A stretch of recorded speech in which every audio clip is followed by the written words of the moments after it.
try to get to the data, but I can zoom in on it.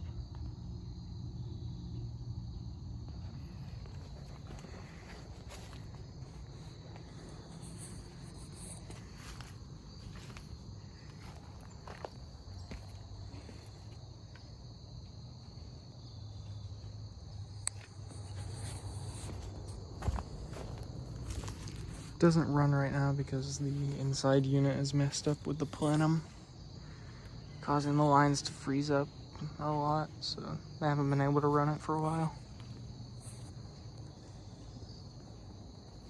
So here is a carrier furnace. I'm not sure what model.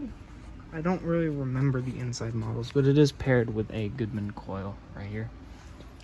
There's the data right there.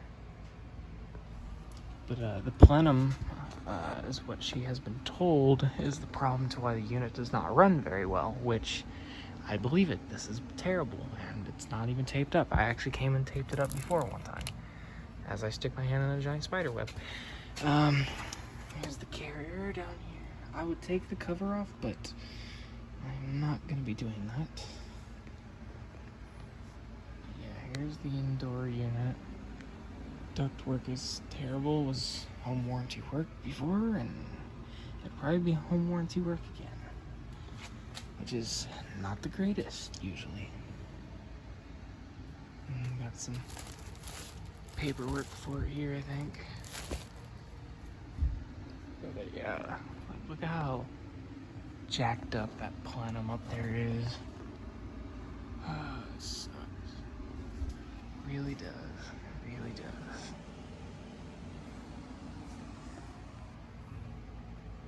And there's the data one last time, and we're out. I decided to come to the other side of the unit so you can see just how bad the plenum really is.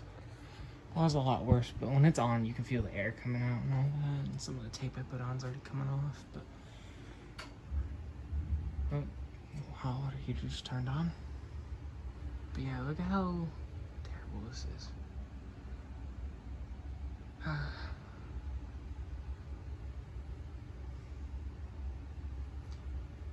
Sad. Sad that this has to happen.